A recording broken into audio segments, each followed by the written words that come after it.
तो दोस्तों अभी कुछ नई नई डेवलपमेंट निकल कर आई है और ये डेवलपमेंट सीधे सीधे जुड़ी हुई है फिलीपींस के साथ। फिलीपींस हम सभी जानते हैं कि भारत का काफी पुराना और काफी अच्छा सहयोगी है। ये चाइना के मुद्दे पर भारत के लिए काफी ज्यादा इंपॉर्टेंट है। लेकिन कुछ इस तरह की खबरें निकल कर आई है कि फिलीपींस अब अमेरिका के पाले में जाते जा रहा है। यहाँ तक की खबरें निकल कर आई है कि भारत को बाईपास करके एक नए क्वाड को गठित किया गया है, जिसमें भारत की जगह अब फिलीपींस लेने जा रहा है।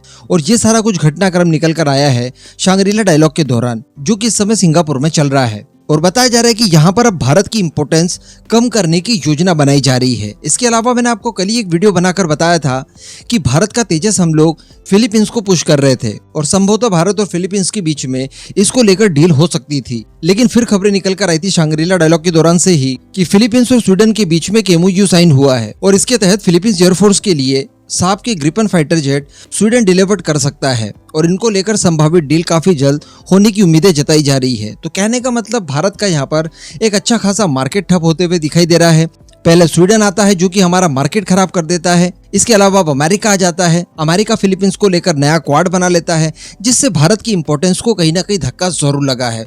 तो चलिए आगे डिस्कशन करते हैं कि यहाँ पर क्या मामला निकलकर सामने आया है और ये भारत के लिए कितनी चुनौतियां पेश कर सकता है। तो दोस्तों सबसे पहले अगर बात की जाए अमेरिका के डायरेक्ट इन्वॉल्वमेंट की, जो कि फिलीपींस के अंदर देखने के लिए मिल रही है, तो ये कोई नई चीज नहीं है। शायद बहुत कम लोग जानते हैं कि फिलीपींस और अमेरिका के बीच में एक डिफेंस पैक्ट साइन है, जबकि दोनों अलग अलग कॉन्टिनेंट के हैं। कोई भी मुकाबला दोनों देशों के बीच है ही नहीं। इसके बावजूद फिलीपींस और अमेरिका के बीच में पैक्ट साइन है, जिसके चलते एक देश पर हमला हुआ तो दूसरे देश पर माना जाएगा। यहाँ तक की नज़दीकियाँ हैं अमेरिका और फिलीपींस के बीच में। तो ये कहना थोड़ा सा सही नहीं होगा कि अमेरिका की इन्वॉल्वमेंट फिलीपींस के अंदर बहुत हो रही है। अभी मार्च मंथ की ही बात है जब अमेरिकन एयरफोर्स द्वारा F-22 रैप्टर फाइटर जेट भेजे गए थे फिलीपींस के अंदर, जहाँ पर उन्होंने फिलीपींस के साथ मिलकर एक ज्वाइंट एक्सरसाइज भी की थी। इसके अलावा स्ट्रैटेजिकली काफी ज्यादा उपयोगी है अमेरिका के लिए फिलीपींस चाइना को काउंटर करने के लिए। बिल्कुल आजू बाजू का ही मामला है और आजू बाजू में अमेरिका के कुछ नेवल बेस भी मौजूद हैं, जिनको ऑपरेट करने के लिए फिलीपींस की आवश्यकता अमेरिका को काफी लंबे समय से है ही है। और इसी वजह से अमेरिका हमेशा फिलीपींस को अपने हाथों में रखना चाहता है। अब क्वाड की बात की जाए इससे पहले थोड़ा सा हमारा नुकसान देख लेते हैं। दरअसल बात अब की है जब भारत और फिलीपींस के बीच में ब्रह्मोस मिसाइलों की डील को लेकर चर्चा चल रही थी। डेफिनेटली चाइना को ही काउंटर करने के लिए फिलीपींस द्वारा भारत से ब्रह्मोस मिसाइलें खरीदी गई। उस समय मैं आपको बता दूं कि अमेरिका ने एड़ी से चोटी तक का जोर लगाया कि किसी भी परिस्थिति में फिलीपींस को ये मिसाइलें देने से रोका जाए। अमेरिका ने उसके लिए ऑप्शंस तक पेश कर दिए कि आप हमारी मिसाइलें खरीद लीजिए। हालांकि फिलीपींस को पता था कि ब्रह्मोस स्पेशली चाइना जैसे देश को काउंटर करने के लिए सबसे महत्वपूर्ण ब्रह्मास्त्र होगा। इस वजह से उसने भारत से अमेरिका के ना कहने के बावजूद ब्रह्मोस मिसाइलें खरीदी।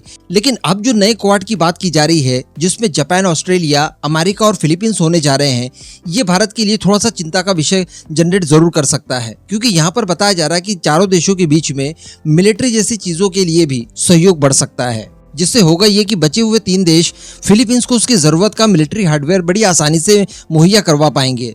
तो ऐसे में हमारा एक मजबूत ग्राहक हमारे हाथों से जाता है। इसके अलावा मैं आपको बता दूं कि शांग्रीला डायलॉग के दौरान ही फिलीपींस, अमेरिका, जापान और ऑस्ट्रेलिया, इन सभी देशों के विदेश मंत्री आपस में क्वाड के एक नए प्रारूप को लेकर चर्चा करते हैं। क्वाड 2.0 की बात करते हैं। अब इसको लेकर एक्सपर्ट्स की अलग अलग राय निकल कर आ रही है। कुछ का मानना है कि ये डेफिनेटली भारत के लिए एक बुरी खबर हो सकती है कि शायद इंडो पैसिफिक में इतना ज्यादा मजबूत गठजोड़ करने के लिए भारत को साइडलाइन किया जा रहा है। इसके आर्ग्यूमेंट के तौर पर एक्सपर्ट्स ये भी कह रहे हैं कि अभी कुछ ही समय पहले जो एक्चुअल क्वाड है, जिसमें भारत भी है, उसका एक समिट होना था ऑस्ट्रेलिया में, जो कि जो बाइडेन के न आने की वजह से कैंसिल कर दिया गया। तो कहने का मतलब यहाँ पर बताया जा रहा है कि देखिए, भारत क्वाड में शामिल है और भारत को चूंकि बाहर करके फिलीपींस को लेना है, इस वजह से जो ओरिजिनल क्वाड है उसको नजरअंदाज लगातार किया जा रहा है। लेकिन कुछ एक्सपर्ट्स का ये भी मानना है कि ऐसा कुछ भी नहीं है, क्योंकि इससे पहले भी जो क्वाड का अस्तित्व था, इसके ऊपर सवालिया निशान उठाए जा चुके हैं और वो तब हुआ था जब ऑकस संगठन बना था। उस समय भी बताया जा रहा था कि अब भारत और जापान को अलग करके ऑस्ट्रेलिया, यूके और अमेरिका मिलकर एक नया संगठन बना चुके हैं ऑकस, और अब क्वाड का कोई महत्व नहीं रह जाएगा। लेकिन इसके बाद हमें देखने के लिए मिला कि जो ओरिजिनल क्वाड है वो हर हाल में अपनी स्थिति में ही रहा और उसका इंपोर्टेंस एक अलग है।